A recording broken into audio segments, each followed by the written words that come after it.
आप देश की विचारधारा को बदलना चाहते हैं, आप देश को एक नई दिशा देना चाहते हैं, लेकिन क्या ये दिशा सत्ता परिवर्तन के साथ ही हो सकती है? क्योंकि वो तो एक राजनेता का धर्म है, लेकिन आप अपने आप को एक जननेता के तौर पर सामने रखते हैं। नहीं, मैं देश की विचारधारा को बदलना नहीं चाहता हूं। जो देश की विचारधारा है जी, उसके बेसिस पर सरकार हम बनाना चाहते हैं। देश की विचारधारा प्यार की, भाईचारे की विचारधारा है, सब लोगों को एक साथ ले जाने की विचारधारा है, न्याय की विचारधारा है। उस बेसिस पे हम सरकार चलाना चाहते हैं। पिछले 5 सालों में मोदी जी ने सरकार चलाई, एक व्यक्ति ने सरकार चलाई बिना किसी की बात सुने। नोटबंदी की, गब्बर सिंह टैक्स लागू किया, किसी से नहीं पूछा। आप इमेजिन करिए, 500,000 रुपए का नोट हिंदुस्तान की इकोनॉमी को नष्ट कर दिया। 500,000 रुपए के नोट को खत्म कर दिया और किसी से नहीं पूछा। हिंदुस्तान के इंस्टीट्यूशंस हैं, फाइनेंस मिनिस्टर, फाइनेंस मिनिस्ट्री, इतनी स्किल्स हैं, इतनी कैपेबिलिटीज हैं, उनसे नहीं पूछा। आरबीआई गवर्नर को नहीं मालूम, कर दिया।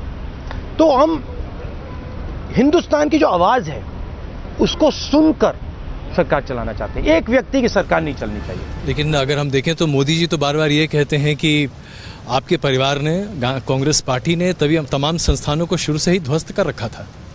वो तो बचा रहे नहीं, मतलब कांग्रेस पार्टी ने कभी भी आरबीआई की बात नहीं सुनी, कभी भी आरबीआई को परे नहीं किया। कांग्रेस पार्टी ने कभी भी सुप्रीम कोर्ट के 4 जज बाहर आके कभी नहीं कहे कि भाई हमें कोई ना कोई शक्ति काम नहीं करने दे रही है। कौन सी शक्ति थी वो? किसका नाम लिया? जज लोया का नाम लिया। तो शक्ति तो क्लियर है, शक्ति नरेंद्र मोदी थी। प्लानिंग कमीशन को नष्ट किया, इलेक्शन कमीशन पर आक्रमण किया, आरबीआई पर आक्रमण किया। कांग्रेस ने ऐसे कभी नहीं किया।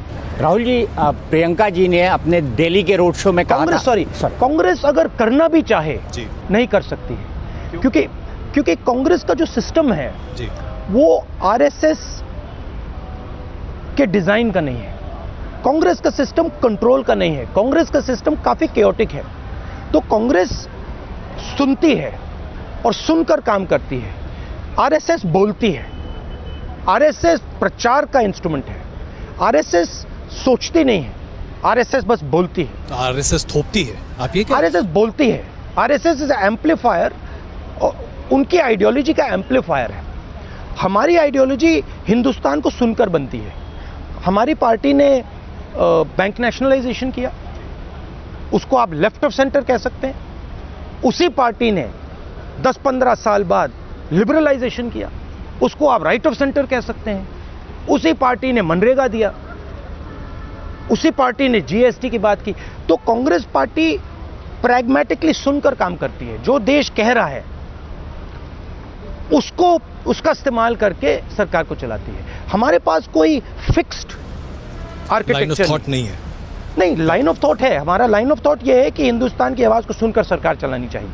राहुल जी, जो मुद्दा है, कोई जैसे सेंट्रल रिजिड आइडियोलॉजी वो नहीं है।